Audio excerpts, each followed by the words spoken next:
igreja, com a graça e a paz do nosso Senhor Jesus. Agradecemos a oportunidade de, nessa noite, estarmos na sua casa, compartilhando um pouco mais da palavra de Deus. Vamos, nesse momento, estar curvando as nossas cabeças e orando ao nosso Deus. Vou pedir ao nosso irmão Anderson que leve a Deus uma oração de exaltação.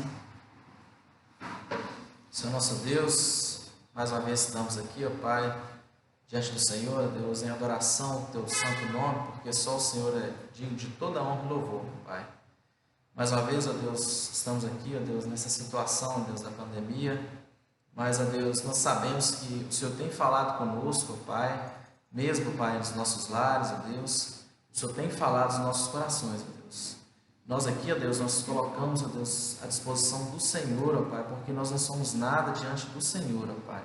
Nós te exaltamos, ó Deus, e glorificamos, porque só no Seu nome, ó Deus, há poder.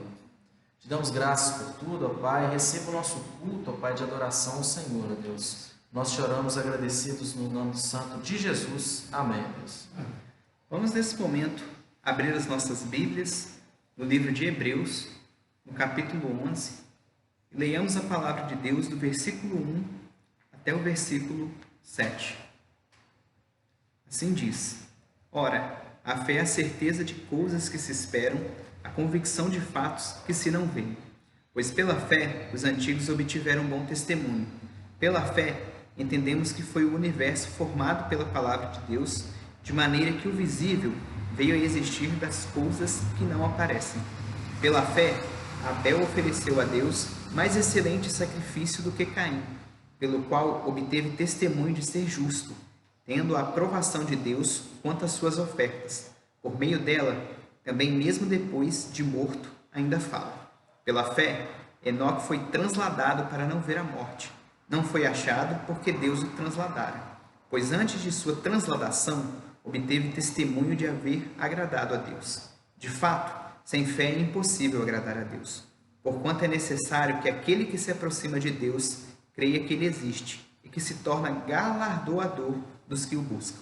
Pela fé, Noé é divinamente instruído acerca de acontecimentos que ainda não se viam, e sendo temente a Deus, aparelhou uma arca para a salvação de sua casa, pela qual condenou o mundo e se tornou herdeiro da justiça que vem da fé. O texto aqui diz sobre a natureza da fé e sobre os heróis da fé. Nos tempos atuais, a fé é o que nós temos. Nós temos que confiar em Deus, que o nosso Deus ele reina soberanamente, acima de qualquer causa ou circunstância. Nesse momento, vamos entoar o hino de número 93, Firmeza na Fé.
Sua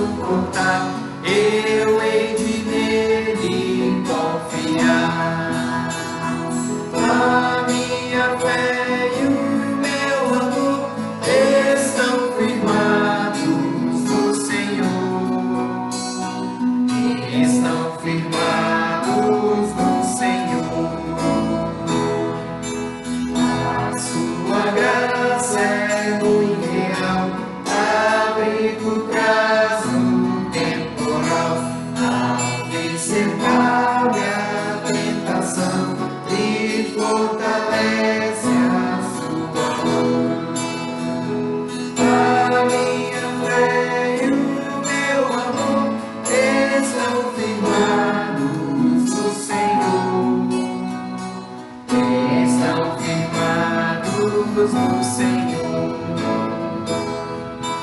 Quando a trombeta ressoar, irei com Ele me encontrar, e com os salvos cantarei louvor eterno ao grande Rei. A minha fé e o meu amor estão firmados no Senhor, estão firmados no Senhor.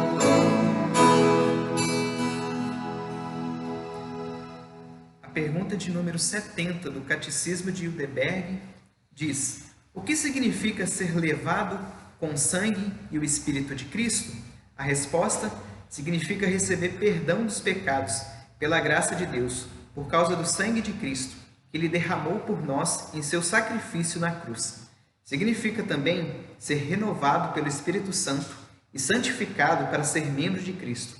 Assim, morremos mais e mais para o pecado e levamos uma vida santa e irrepreensível. Ainda nesse momento, vamos abrir as nossas Bíblias no Evangelho de Lucas, no capítulo 12.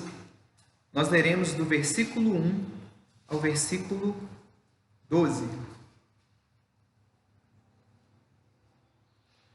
Diz assim a palavra de Deus: posto que miríades de pessoas se aglomeraram, a ponto de uns aos outros se atropelarem, passou Jesus a dizer, antes de tudo, aos seus discípulos: acautelai-vos do fermento dos fariseus, que é a hipocrisia. Nada há encoberto que não venha a ser revelado, e oculto que não venha a ser conhecido. Porque tudo o que dissestes às escuras será ouvido em plena luz, e o que disseste aos ouvidos no interior da casa será proclamado dos eirados. Digo-vos, pois, amigos meus, não temais os que matam o corpo, e depois disso nada mais podem fazer. Eu, porém, vos mostrarei a quem deveis temer. Temei aquele que, depois de matar, tem poder para lançar no inferno. Sim, digo-vos, a esses deveis temer. Não se vendem 5 pardais por 2 asses. Entretanto, nenhum deles está em esquecimento diante de Deus. Até os cabelos da vossa cabeça estão contados. Não temais, bem mais valeis do que muitos pardais. Digo-vos ainda, todo aquele que me confessar diante dos homens, também o Filho do Homem o confessará diante dos anjos de Deus.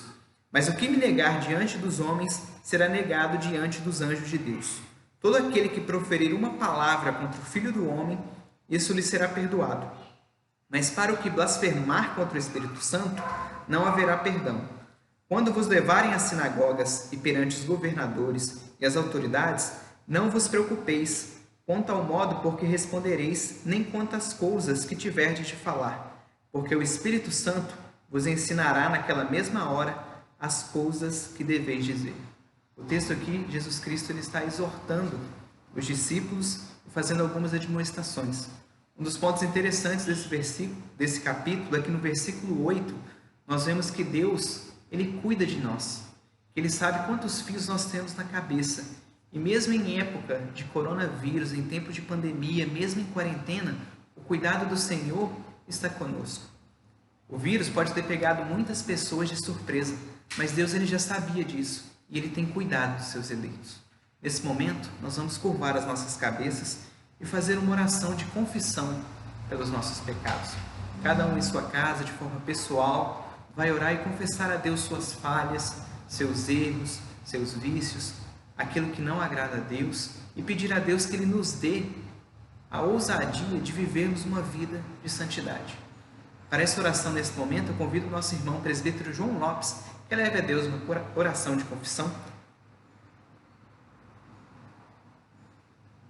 Santo Deus, amado Pai, mais uma vez, a Deus, diante do Senhor, oração a Deus, imploramos ao Pai, perdão, ó Pai, pelos nossos pecados, pelas nossas falhas, porque somos falhos, ó Pai, somos pecadores, dia após dia, Senhor, carecendo a misericórdia do Senhor para nossas vidas, ó Pai.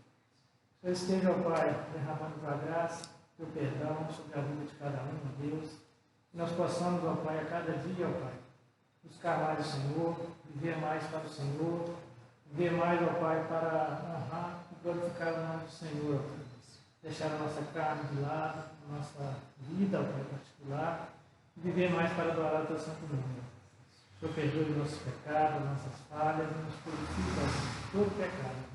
Nós te oramos, te agradecemos, bendizemos em nome de Cristo Jesus. Amém. Amém. Vamos nesse momento entoar o hino de número 92, A Fé Contemplada.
Nessa semana, nós tivemos a família no altar, a família do presbítero Cássius. Nesse momento, eu vou estar convidando a nossa irmã Gisele, que leve a Deus uma oração por essa família. Pai Santo, Deus bendito, nós louvamos ao Senhor mais uma vez, ó Deus, porque é um privilégio muito grande te servir. É uma honra para nós, ó Deus, que não somos dignos, que não valemos nada, ó Deus, diante do Senhor. Mas, ó Deus, nós te agradecemos por essa honra e esse privilégio, Deus. Nesse momento, apresentamos diante do Senhor, ó Deus, a família no altar da semana, que foi a família do Cássius. Nós louvamos ao Senhor, ó Deus, por essas vidas. Nós louvamos ao Senhor, ó Deus, porque são servos do Senhor. São pessoas, ó Deus, que têm servido ao Senhor, têm servido à tua casa. Nós te agradecemos, ó Deus, pela vida do Cássius, ó Pai, ali como chefe do lar, como homem, ó Deus, como pai, como esposo. Nós agradecemos porque o Senhor tem cuidado dele, o Senhor tem derramado sobre a vida dele, ó Deus, as tuas ricas bênçãos. Agradecemos pela Rose também, ó Deus, como mãe ali, ó Deus, como esposa, como profissional. Nós louvamos ao Senhor por essa vida, ó Deus, que tanto nos alegra, que sempre está aqui na tua casa. Muito obrigado pela vida dela, ó Deus. De igual forma, nós louvamos ao Senhor pela vida da Laisa. Muito obrigado, Jesus, por essa adolescente, ó Deus, que tem crescido na tua casa, tem crescido nos teus caminhos. Nós louvamos ao Senhor e te pedimos que o Senhor continue os abençoando, continue suprindo as necessidades, guiando os seus passos, os planos que eles têm como família, ó Deus, que o Senhor esteja, ó Deus, ali abençoando. Nós louvamos e te agradecemos por tudo em nome de Jesus. Amém. Nesse momento, vamos abrir nossas Bíblias no livro de Salmos e nós leremos o Salmo 115, do versículo 9 até o versículo 18. Diz assim a palavra de Deus: Israel confia no Senhor, ele é seu amparo e o seu escudo. A casa de Arão confia no Senhor, ele é seu amparo e o seu escudo. Confiam no Senhor os que temem o Senhor, ele é o seu amparo e o seu escudo. De nós se tem lembrado o Senhor, ele nos abençoará. Abençoará a casa de Israel, abençoará a casa de Arão. Ele abençoa os que temem o Senhor, tanto os pequenos como os grandes. O Senhor vos aumente bênçãos mais e mais sobre vós e sobre vossos filhos. Sede benditos do Senhor, que fez os céus e a terra. Os céus são os céus do Senhor, mas a terra deu a ele aos filhos dos homens. Os mortos não louvam o Senhor, nem os que descem à região do silêncio. Nós, porém, bendiremos o Senhor desde agora e para sempre. Aleluia. O salmista aqui ele diz que honras é somente a Deus. Nesse momento onde muitas pessoas têm confiado na economia, têm confiado no governo, nós sabemos que o eleito de Deus, eles confiam no Senhor. Repete 2 vezes aqui no texto, ele é o nosso amparo e o nosso escudo. Deus, ele é o nosso provedor. Ele é o Deus que nos protege e que nos sara de todas as feridas. Ele é aquele que nos conserva com vida. Nesse momento nós vamos fazer uma oração. Oração pela bênção da provisão de Deus em nossas vidas. Nesse momento eu venho convidar o nosso pastor Ricardo, que eleve a Deus essa oração.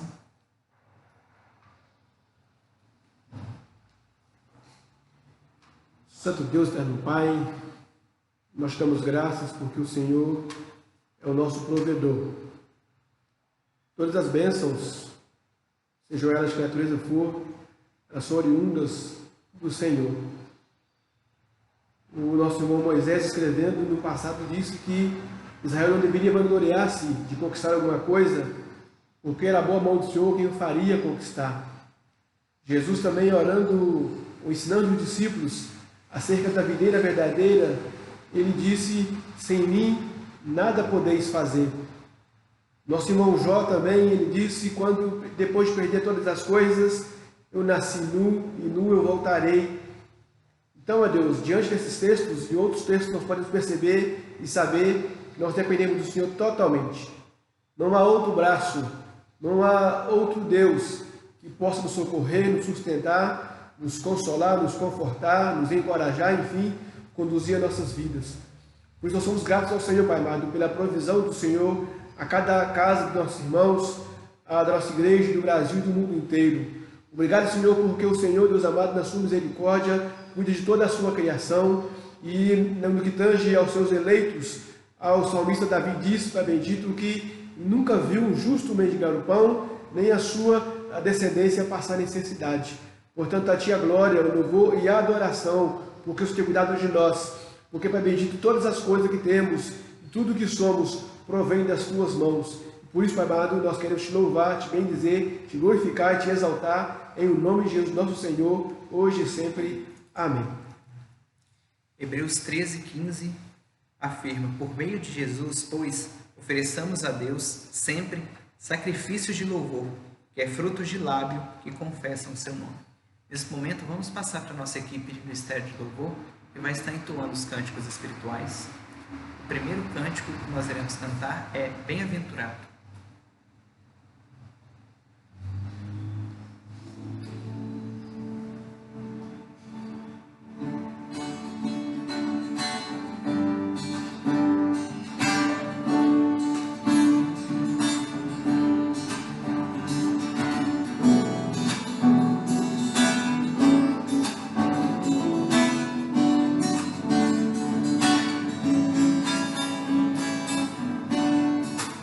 Bem-aventurado é o que está firmado em sua casa,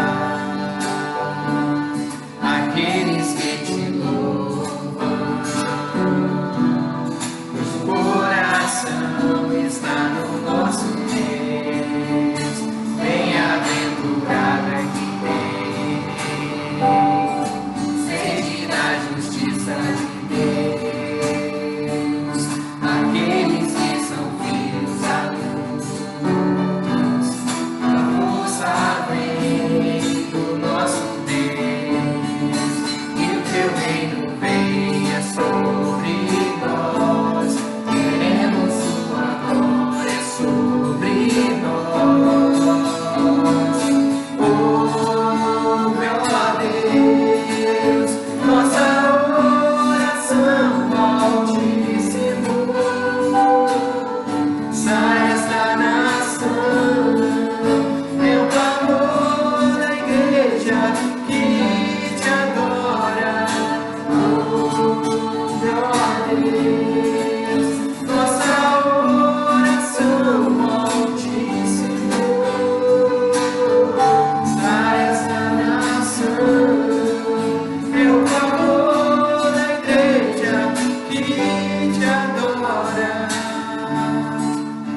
cantando o cântico Deus é Deus.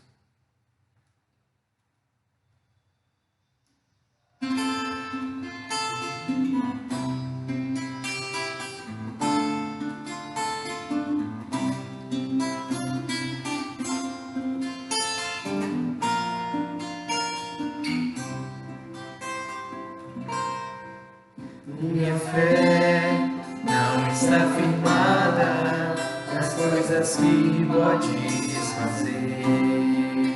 Eu aprendi a te adorar pelo que és. Dele veio sim, amém. Somente dele, mais ninguém. A Deus seja o louvor. Se Deus fizer, Ele é Deus. Se não fizer, Ele é Deus. Se a porta abrir, Ele é Deus. Mas se fechar, continua sendo Deus. Você pensa que é, Ele é Deus. Segurar a dor, Ele é Deus. Se tudo der certo, Ele é Deus. Mas se não der, continua sendo Deus. Eu não adoro pelo que Ele faz, eu adoro pelo que Ele é. Haja o que houver, sempre será Deus. Eu não adoro pelo que Ele faz, eu adoro pelo que Ele é. Haja o que houver, sempre será Deus. Se Deus fizer, Ele é Deus. Se não fizer, Ele é Deus. Se a porta abrir, Ele é Deus. Mas se fechar, continua sendo Deus. Você pensa que é, Ele é Deus. Segurar o fogo, Ele é Deus. Se tudo der certo, Ele é Deus. Mas se não der, continua sendo Deus.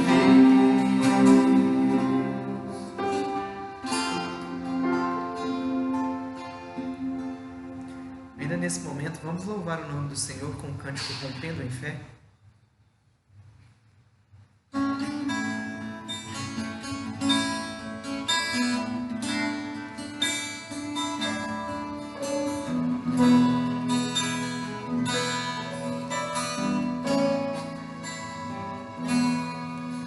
Cada vez que a minha fé é provada, tu me dás a chance de crescer um pouco mais. As montanhas e vales, desertos e mares que atravesso e me levam pra perto de ti. Minhas provações não são maiores que o meu Deus, e não vão me impedir de caminhar. Se diante de mim não se abrir o mar, Deus vai me fazer andar por sobre as águas, rompendo em fé. Minha vida se revestirá do teu poder, rompendo em fé. Ousadia comover do sobrenatural. Vou lutar e vencer, vou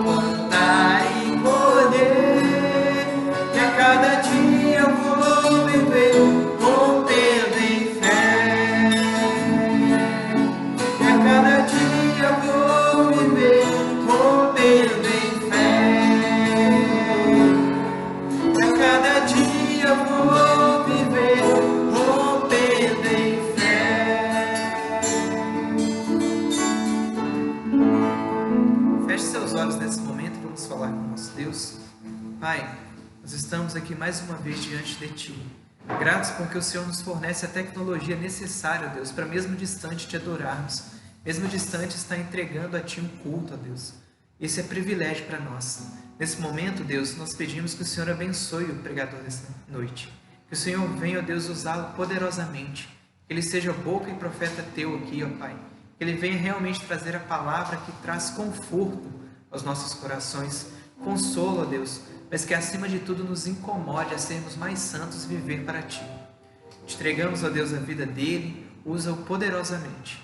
Essa é a oração que eu te faço em nome de Cristo Jesus. Amém. Nesse momento, o pastor Ricardo está com a palavra.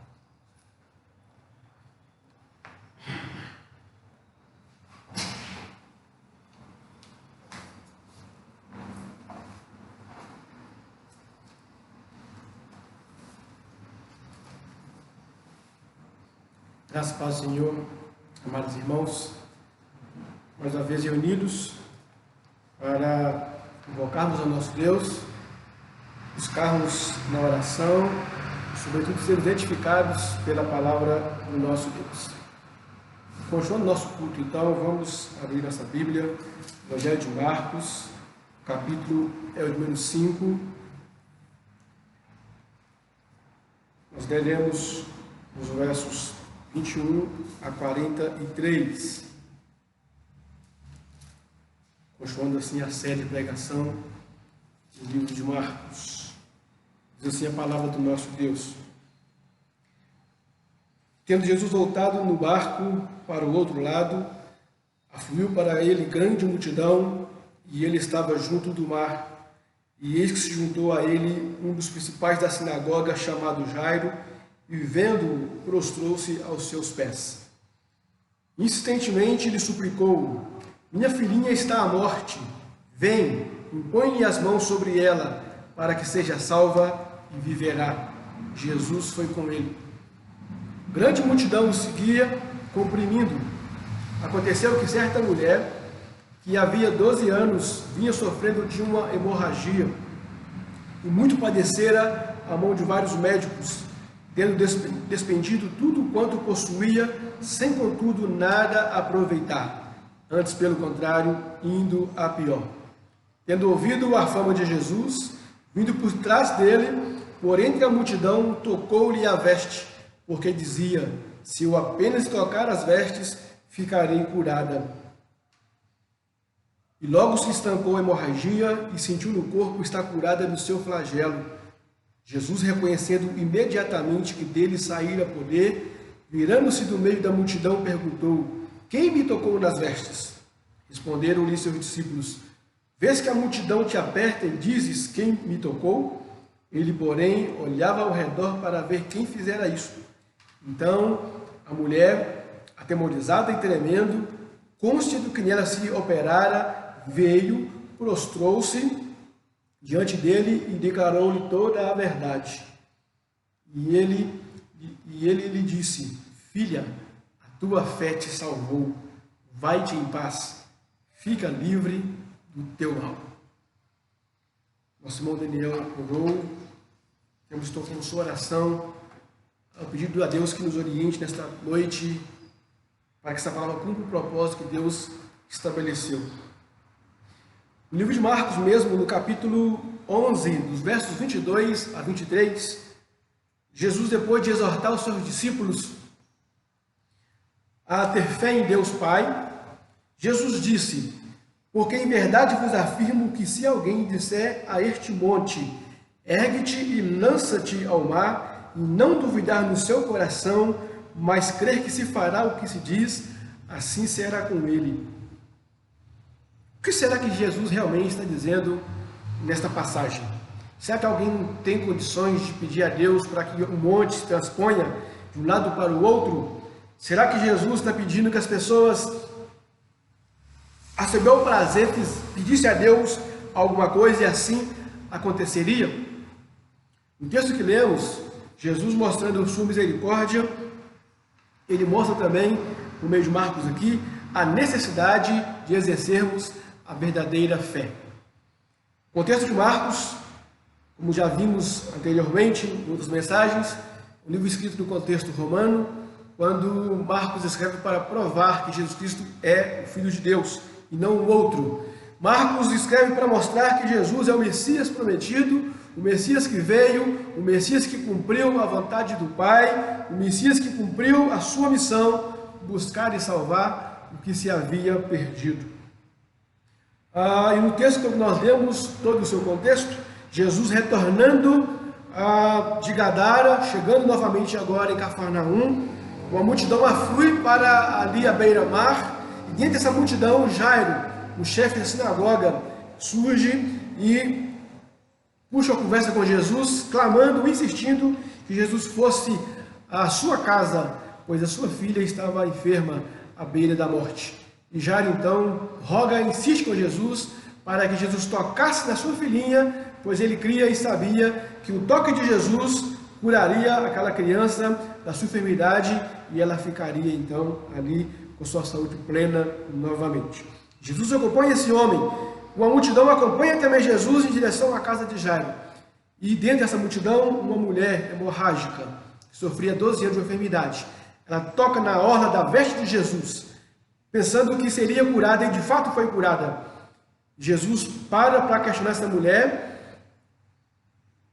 e diz para que ela fosse em paz, pois estava curada. Mas Jesus segue então o caminho à casa de Jairo. E ali então, de forma maravilhosa, traz a vida àquela criança que jazia morta. O que Marcos quer nos ensinar com esse texto? Qual é a lição que devemos levar para nossas casas ao ouvirmos a leitura destes versículos? Marcos nos ensina que somente por meio da fé genuína podemos perceber e crer que Jesus é o Deus do impossível. Somente por meio da fé genuína, a fé verdadeira, é que nós podemos perceber e crer que Jesus é o Deus do impossível. Marcos então nos mostra isso de algumas maneiras, ou com alguns quadros. No versículo 21 a 23, nós lemos e percebemos um pai convicto de que Jesus poderia restaurar a saúde da sua filhinha. Em Cafarnaum, a fama de Jesus era crescente. Jesus era conhecido ali por fazer milagres, por fazer curas, por expulsar demônios. Mas esse não era o foco de Jesus. Jesus queria ser conhecido como tal o Messias, que veio para cumprir o propósito que o Pai estabeleceu, buscar e salvar o perdido. O foco de Jesus era o ensino das Escrituras, o ensino verdadeiro, pelo meio do qual o homem, tendo ouvido, pode alcançar a salvação, ou será salvo. Mas o fato é que a fama de Jesus como alguém que curava era crescente. E talvez por causa disso, Jairo foi até Jesus, porque cria que Jesus podia curar a sua filhinha. Interessante no texto, aqui, ou nos contextos, nos capítulos até agora que nós já estudamos, nenhuma cura foi registrada onde alguém estivesse à beira da morte. Nenhuma cura de Jesus foi estabelecida quando alguém ali chegando dizendo, olha, fulano de tal está morrendo, não há mais esperança, no sentido de que a vida se esvai. E nesse texto, sim, nós temos o primeiro registro de alguém pedindo a Jesus uma cura para uma pessoa que estava à beira da morte. Porque Jairo foi até Jesus. Por que ele suplicou até Jesus então, se até então Jesus, no segundo registro, não havia feito cura de alguém que estava à beira da morte? Jairo, ele cria que Jesus podia fazer muito mais do que curar uma pessoa, entre aspas, que não estivesse à beira da morte. Jairo cria que Jesus podia fazer o impossível, fazer o que ninguém mais pode fazer. Jairo cria que só Jesus podia, de fato e verdade, restaurar a saúde daquela criança e ela então restaurada viver muitos e muitos anos, porque somente por meio da fé genuína é que podemos perceber e crer que Jesus é o Deus do impossível. Pois bem, Marcos então continua nos mostrando essa verdade. Agora nos versos 24 a 34, nós vemos aqui uma mulher convicta de que Jesus poderia curar a sua enfermidade. O texto diz que Jesus foi com Jairo. Destino a casa de Jairo, Jesus foi, e o texto também diz que a multidão afluiu ali, acompanhando Jesus, acompanhando Jairo, não sei por quê e para quê, mas ali foram aquela multidão acompanhando Jesus. E dentro daquela multidão havia uma mulher que há 12 anos sofria de uma hemorragia. Por 12 anos, indo a vários médicos, por 12 anos, gastou todos os seus recursos, por 12 anos, a cura não veio, por 12 anos sofrendo, sem sucesso algum. E ela, tendo ouvido a fama de Jesus, ela disse consigo mesmo: se eu apenas tocar na orla da sua veste, eu serei curada. Jesus, certamente como na época usava aquelas vestes, tanto quanto largas, e algumas peças onde a pessoa podia tocar que alguém não sentiria. Como por exemplo, aqui se alguém tocar, se bem que eu posso sentir, é muito próximo. Mas a mulher quis tocar na parte da roupa de Jesus, onde Jesus sentiria. Ela ocultamente, secretamente tocaria nele, ele não perceberia, mas ela seria curada. Esta era a fé desta mulher. Era essa perspectiva desta mulher. Se eu tocar, ele não sente, mas eu serei curada. E com essa perspectiva, com essa convicção, essa mulher, talvez enfiando o braço por entre a multidão, ela toca na orla de Jesus, e o texto diz que automaticamente, imediatamente, ela sentiu se estancar o seu fluxo ou a sua hemorragia, ela ficou curada automaticamente. Irmãos, isso é interessante percebermos, porque pela lei mosaica, esta mulher era impura.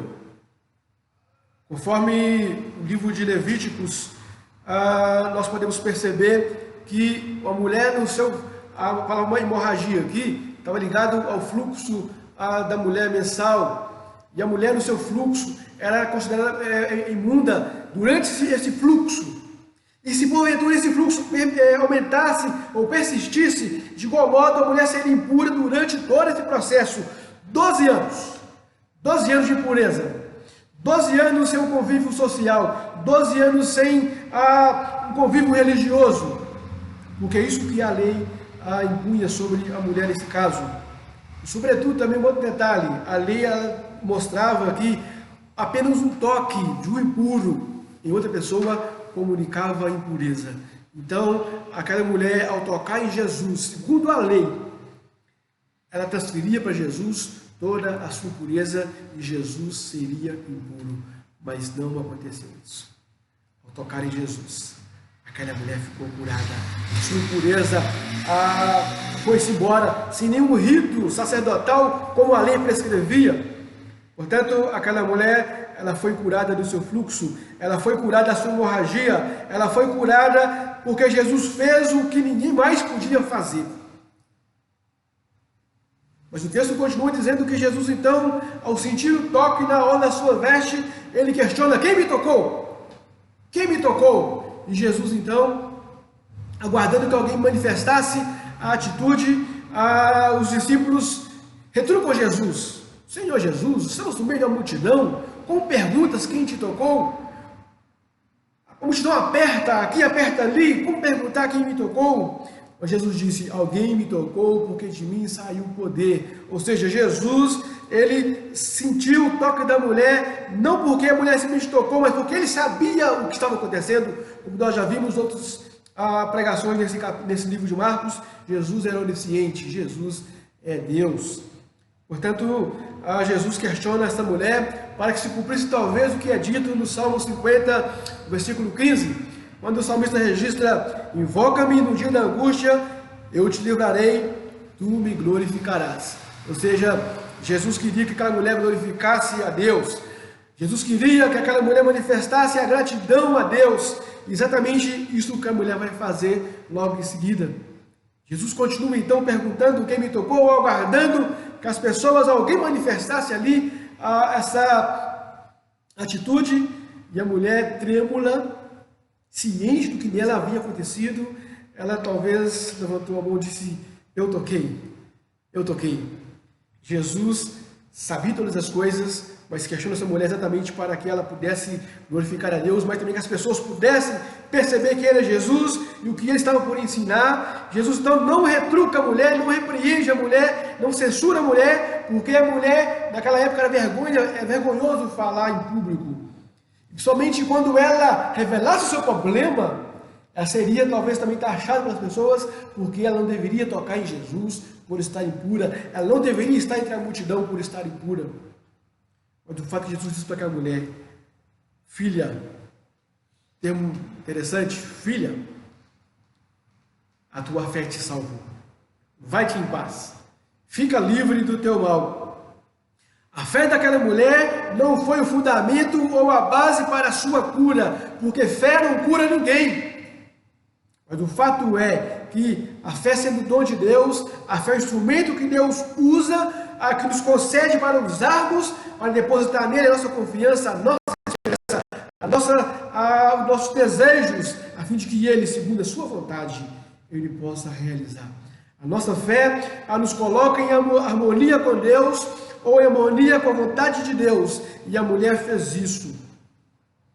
A mulher depositou a fé em nosso Senhor Jesus, ela creu que ele podia fazer isso, ou fazer aquela cura, e portanto, ela foi despedida em paz. Ela foi para casa curada, ela foi para casa restaurada, ela foi para casa livre do seu mal.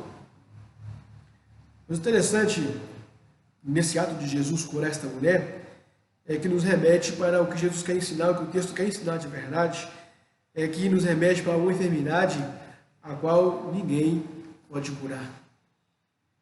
Eu tinha, você tinha, enfermidade que médico nenhum pode prescrever remédio: o pecado. O pecado nos fez impuros. Tendo nossos pais caído no Éden, prevaricaram contra Deus, alienados ficaram de Deus, mortos espiritualmente, sem Deus, filhos da ira, condenados. Toda aquela doença de Adão afetou a nós.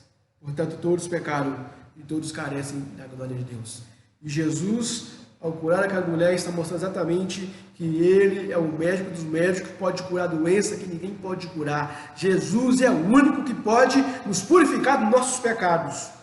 Jesus é o único que, naquela rude cruz, por meio do seu sangue, ele purificou todo aquele que o Pai lhe deu. Jesus, somente Jesus, é o Messias que veio para curar os quebrantados de coração, como diz Isaías, no capítulo 61, o verso 13. Jesus, somente Jesus, é que pode nos purificar dos nossos pecados e nos conduzir, então, a uma vida de paz, uma vida de tranquilidade, uma vida de sossego, uma vida purificada para servi-lo e adorá-lo e bendizê-lo eternamente. Somente Jesus pode fazer o que ninguém mais pode fazer. Somente Jesus pode nos purificar dos nossos pecados. Porque somente por meio da fé genuína é que podemos perceber que Jesus é o Deus do impossível. Mas Marcos continua mostrando essa verdade nos versículos 35 a 43. Nós vemos aqui um pai chamado a permanecer crendo em Jesus. Amados irmãos, a mulher hemorrágica, agora curada, vai seguir o seu caminho. Enquanto Jesus falava com essa mulher, eis que chegam os mensageiros. Não sabemos se familiares de Jairo ou não, mas algumas pessoas chegaram e disseram para Jairo: a tua filha já morreu, acabou. Não incomode mais o mestre. Não há mais esperança, não há mais nada para ser feito, não há mais nada a que aconteça, porque a filha morreu. Foi-se a esperança. Imagina o coração de Jairo. Imagina a dor. Ele aguardando Jesus, acompanhando a sua casa, e agora ele ouve: a filha morreu de fato. Não está mais à beira da morte. A menina morreu. Jesus, certamente entendendo a dor desse homem, entendendo a sua apreensão, entendendo a sua agonia, Jesus diz para Jairo: não temas, crê somente. Não temas, crê somente. É como se Jesus dissesse para Jairo: pare de temer. Não deixe a incredulidade tomar conta do seu coração. Creia e somente creia. Continue crendo. Mantenha a sua fé em ação. Mantenha a sua fé naquele que pode fazer o que você tem certeza de que ele pode fazer. Tendo dito isso, Jesus continua ali então a sua caminhada com Jairo, e agora ele pede que aquela multidão não mais o acompanhe. Somente Tiago, Pedro e João e Jairo vão até a casa desse moço. Ali chegando, Jesus viu um alvoroço, pessoas chorando, pessoas pranteando, como no costume da época, talvez alguns tocando algumas músicas, e músicas fúnebres, com certeza, pois não havia motivo de alegria. Ali, lamentações, uma menina ali no leito de morte. Jesus então entra naquela casa, questiona o alvoroço, questiona o pranto, questiona o choro, e afirmando: essa menina não morreu, ela dorme, ela está dormindo. Houve efusivas manifestações de glórias a Deus? Não. Houve escárnio, houve zombaria, houve risos, houve gracejos, porque Jesus disse que a menina dormia. Todos constataram a menina morta, todos perceberam a menina morta, foram dizer para Jairo: a menina morreu. Agora vem Jesus dizer que a menina dorme. Ao ouvirem essa fala de Jesus, eles gracejaram porque não tinham convicção de que Jesus podia fazer e pode fazer o impossível, fazer o que ninguém mais pode fazer. Mas Jesus também não dá vazão a esses escárnios, simplesmente agora pede que todos saiam da casa, ficando somente o pai, a mãe da criança, os 3 discípulos que acompanharam, e agora eles entram no aposento onde está a menina. Ali Jesus, tomando a menina pela mão, disse: Talita cumi. Isso quer dizer: menina, eu te mando, levanta. Automaticamente, instantaneamente, como diz Lucas, o espírito de dentro daquela criança tornou ao seu corpo, a sua alma reviveu, aquela criança colocou-se de pé e pôs-se a andar entre eles. Jesus trouxe à vida aquela criança. Jesus trouxe dos mortos aquela criança. Jesus fez o que ninguém mais podia fazer. A fé genuína nos leva a crer nisso. Jesus é o Deus do impossível. Jesus então pede para que os pais não contassem nada para ninguém, mas também ordena que desse de comer aquela menina, afinal estava viva e ficara muito tempo sem comer. Mas interessante nesse texto também observarmos que pela lei mosaica, tocar no defunto também comunicava impureza. Vamos pensar um pouco. Jesus tocando naquela mulher, estava impura. Pela lei mosaica, Jesus impuro. Agora, tocar no morto, transferir a impureza da hemorrágica para a criança. Não, a mulher hemorrágica foi curada. E a criança, Jesus ao tocar nessa criança morta, ele não se tornou impuro. Pelo contrário, ele trouxe vida àquela criança. Jesus trouxe alegria ao coração dos pais, mas principalmente trouxe vida àquela que jazia morta. Todos ficaram sobremaneira admirados. Todos ficaram admirados. Mas por quê? Porque Jesus trouxe vida àquela criança. Mas também deve ser minha e a sua admiração, porque esse texto nos remonta exatamente ao estado do homem quando Adão caiu no Éden. Todos estávamos mortos, nossos delitos e pecados, todos, sem exceção, como escreveu o apóstolo Paulo, todos pecaram. O encontro de Jesus com essa criança é exatamente o que acontece com o encontro de Jesus com aqueles os quais o Pai o deu antes da fundação do mundo. Irmãos, uma vez mortos, a Deus sendo rico em misericórdia, por causa do grande amor que nos amou, nos deu vida juntamente com Cristo, e pela graça nós somos salvos.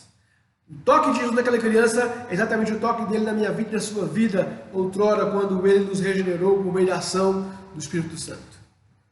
Coisa maravilhosa. Isso deve trazer júbilo, alegria, gratidão. Conforme Isaías 53, versículos 4 e 5, Jesus, na vida daquela criança e também na minha vida e na sua vida, ele foi traspassado daquela rude cruz pelas nossas transgressões e moído pelas nossas iniquidades. O castigo que nos traz a paz estava sobre ele e pelas suas pisaduras fomos sarados. Jesus fez por mim, fez por você o que ninguém mais podia fazer. Jesus trouxe-nos vida com abundância. Jesus trouxe-nos vida plena e ordena-nos agora alimentarmos da sua palavra. Jesus tem poder sobre a morte. Sempre teve. Interessante que uma vez condenado, morto, sepultado, Jesus triunfou sobre a morte. Ele ressuscitou. Ele está à destra de Deus Pai, de onde um dia voltará de forma maravilhosa e majestosa, porque Jesus sempre reina, pois Ele vive eternamente e Ele é o Deus do impossível. A verdadeira fé nos leva a entender e perceber esta verdade. Concluindo aqui então esta mensagem desta noite, iniciamos citando Marcos 11, 22 a 23, quando Jesus, depois de instruir seus discípulos a crerem em Deus, ele faz uma colocação mostrando que se alguém tiver fé, vai dizer para um monte, passa daqui para acolá, e assim sucederá. E eu perguntei, será que Jesus queria realmente que as pessoas transportassem monte para um lado para o outro? Que Jesus queria que as pessoas realizassem suas vontades simplesmente pelo ato da fé? A resposta é não. O que Jesus está ensinando nesse texto de Marcos 11, em sintonia com Marcos 5, que nós acabamos de ler, é que a nossa fé, ela precisa estar em harmonia com a vontade de Deus. E quando há esta harmonia da fé com a vontade de Deus, tudo é possível. Tudo acontece. Porque alguém dentre nós já pediu para que a montanha mudasse de lugar? E o que aconteceu? Eu nunca pedi. Eu não quero pedir. Mas o fato é que o que o texto ensina é que a minha fé, a sua fé, deve estar em harmonia com Deus, com a vontade de Deus. É isso que Jesus ensina então em Marcos 11, e nós aprendemos aqui em Marcos 5, 21 a 43. O que pedirmos, se pedirmos em harmonia com a vontade de Deus, será realizado. Portanto, é necessário crer e não duvidar, exatamente como aprendemos no texto de hoje. Portanto, algumas lições práticas para que possamos aumentar nossa fé, nossa alegria e a gratidão ao Deus do impossível. Jesus Cristo é o mesmo ontem, hoje e sempre será eternamente. O poder de Jesus Cristo nunca diminuiu e nunca diminuirá. Ele sempre será o Deus Todo-Poderoso. Portanto, Jesus Cristo é a esperança no meio do desespero. Jesus é o Deus do impossível. A última palavra é dele. Vivendo esse tempo de pandemia, de coronavírus, não existe vacina, não existe remédio. Mesmo que alguém consiga descobrir o medicamento necessário para curar essa enfermidade, a glória será para Deus. E nesse tempo de pandemia, podemos perceber que, de fato e verdade, Jesus é o Deus do impossível, porque pessoas têm sido curadas dessa enfermidade, e até idosos, que são o quadro dos mais sucintos a essa enfermidade. Pessoas têm sido curadas de coronavírus. Jesus é o Deus do impossível. A última palavra é dele. Portanto, nós precisamos crer, precisamos continuar orando, continuar pedindo a Deus pela cura, continuar pedindo a Deus que haja, pedindo a Deus que atenda nossas orações, mas sempre em sintonia com a sua vontade. Como Jesus orou ali no Getsemane: não seja a minha vontade, mas a tua vontade. Não seja o que eu quero, mas o que tu queres. Portanto, amados irmãos, lembremos também que Deus pode não atender o nosso pedido. Ele é soberano, Ele faz o que Ele quer. Se a nossa fé, o nosso pedido não estiver em harmonia com a vontade dEle, Ele não atende. Não porque não temos fé suficiente, como alguns querem dizer, mas é porque Deus não tem propósito para atender aquele pedido naquele momento, naquela ocasião, naquelas circunstâncias. Porque se Ele não atender, ou se Ele atender, tudo será conforme os seus propósitos. Ele é soberano, Ele faz o que lhe apraz. Como igreja, outrora enferma pelo pecado, mortos, nós teridos pecados, glorifiquemos a Deus, porque nós temos vida, fomos vivificados juntamente com Cristo. Rendemos então louvores ao nosso Deus, sejamos gratos ao nosso Deus, porque ninguém poderia remover-nos da morte espiritual. Ninguém poderia ressuscitar-nos espiritualmente e conduzir-nos às mansões celestiais. Mas Jesus fez. Jesus fez. Ele é o Deus do impossível. Ele faz aquilo que ninguém mais pode fazer. Portanto, como igreja, hoje redimida, hoje comprada pelo precioso sangue de Jesus Cristo, glorifiquemos a Deus. Tributemos louvores, Sejamos gratos, porque não merecíamos, não merecemos e nunca mereceremos, mas fomos curados. Fomos libertos da condenação do pecado. Fomos vivificados pela graça maravilhosa do nosso Deus e iremos morar nas mansões celestiais pelos méritos de Jesus Cristo, o nosso Senhor. Portanto, em constante gratidão, vamos, pois, aguardando o retorno bendito e vitorioso de Jesus Cristo, o nosso Senhor. Porque naquele dia a morte não terá mais ação. Jesus venceu a morte, triunfou sobre ela, sim, mas a morte continua campeando, levando pessoas, ceifando vidas. Mas naquele dia, quando Cristo voltar, a morte não mais terá sua ação. Como diz o apóstolo Paulo, o último inimigo a ser vencido é a morte. Naquele dia, os mortos ressuscitarão, os vivos transformados, aqueles que colocaram a sua fé no Senhor Jesus, a fé genuína, é claro, estes serão transportados para o reino do Filho do seu amor, entrarão nas mansões celestiais. O contrário, aqueles que não colocaram a sua fé no Senhor Jesus, ou até declararam fé no Senhor Jesus, ou até fizeram milagres em nome de Jesus, mas não tiveram o seu nome escrito no livro da vida, estes irão para o horror eterno, a condenação eterna, perecerão eternamente. Portanto, como igreja, louvemos a Deus, glorifiquemos a Deus e preguemos esse bendito Evangelho, este santo Evangelho que pode salvar todo aquele que crê mediante a ação do Espírito Santo do nosso Deus. Então, nesta noite, queremos louvar o nosso Deus mais uma vez e bendizê-lo, porque Ele é o Deus do impossível. Ele faz o que ninguém pode fazer. Ele faz segundo a sua vontade. Ele faz segundo o seu santo querer. Louvado seja o nosso Deus, bendito e eternamente. Para você que nos ouve nesta noite, e porventura a palavra de Deus tocou seu coração, essa palavra é poderosa e ela pode salvar. Portanto, se Jesus te chama, diga assim: a Jesus, não ao pregador, mas a Jesus que pode resgatar o pecador do seu pecado, transformando numa nova criatura, num filho de Deus. A Ele a glória, o louvor eternamente. Amém? Oremos ao nosso Deus. Deus Santo, bendito, Pai poderoso, Deus do impossível, nós te glorificamos, nós te bendizemos, porque nunca houve, não há e nunca haverá Deus como o Senhor.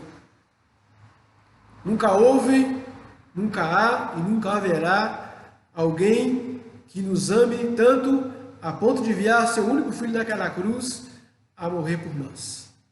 Não houve, não há e nunca haverá Deus que resgata imerecedores, ingratos, fazendo-os teus filhos em Jesus Cristo, lavando dos seus pecados, levando-os pela sua graça até as mansões celestiais. A ti, Pai, seja dada a glória, o louvor e a adoração. Diante de ti, Senhor, as nações se rendam. Diante de ti, Pai amado, haja o reconhecimento pela medicina, pelos políticos, autoridades, pela sociedade de modo geral, que tu és o único Deus. No dia de hoje, inclusive, tem sido convocado pessoas até de outras religiões para jejuarem. Não vamos censurar, os amados, mas nós não cremos que outras religiões podem se curvar diante do Senhor, ou que os deuses dessas pessoas podem fazer alguma coisa em prol do Brasil, em favor do mundo, pois só tu és o Deus vivo e verdadeiro, só tu és o único Deus pré-existente, Deus não criado, criador e preservador de toda a sua criação, Deus que cura, Deus que transforma, Deus que dá a sua graça, Deus que cuida da sua criação, até mesmo daqueles que não creem no seu santo nome. Louvado e bendito seja, Deus, o teu nome, para todos, sempre e eternamente. Bendizemos, Pai amado, por essa palavra. Bendizemos, Senhor, por Jesus Cristo, nosso Senhor, que naquela cruz não somente nos purificou do pecado, mas nos removeu da morte eterna, nos concedendo a vida eterna. Aguardamos, sim, Senhor, a volta maravilhosa de Jesus Cristo. Aguardamos, sim, Senhor, aquele momento maravilhoso, majestoso, quando Ele virá com seus santos anjos e nos conduzirá à sua igreja, tão somente a sua igreja, as mansões celestiais. Louvado seja Deus, teu santo nome. Bendito, ó Pai, para sempre e eternamente. Irmãos em Cristo Jesus, igreja do nosso Deus e Pai, que a graça do Senhor Jesus Cristo, que o amor bondoso de Deus nosso Pai e as ternas consolações do Espírito Santo repousem sobre vós, sobre todo o povo de toda a face da terra, nos capacitamos habilitando a crermos e a proclamarmos: Jesus Cristo é o Deus do impossível, aguardando com alegria a sua volta maravilhosa e bendita. Maranata, vem, Senhor Jesus. Amém, amém e amém. Chegamos então ao fim do nosso culto. Louvamos o nosso Deus, pelos irmãos Anderson, Daniel, Gisele e João Lopes que estão conosco nos ajudando, com todos os cuidados necessários que prescreve as leis do nosso país. Mas estamos aqui reunidos, transmitindo esse culto aos irmãos, e nosso desejo é que os irmãos sejam abençoados, fortalecidos, e que mantenham essa fé nesse Deus vivo, verdadeiro, que pode fazer o impossível. Também lembrar os irmãos, na terça e quinta-feira, enquanto o nosso culto público está suspenso, estamos reunindo o modo de aplicativo para os nossos cultos semanais. Essa semana, inclusive, foi uma bênção, tivemos mais pessoas participando. E você aí da nossa igreja que não participou, venha participar. Esse momento de crescimento, momento de comunhão, mesmo que a distância, porque a união da igreja não é física, é espiritual. Então participe conosco terça e quinta-feira.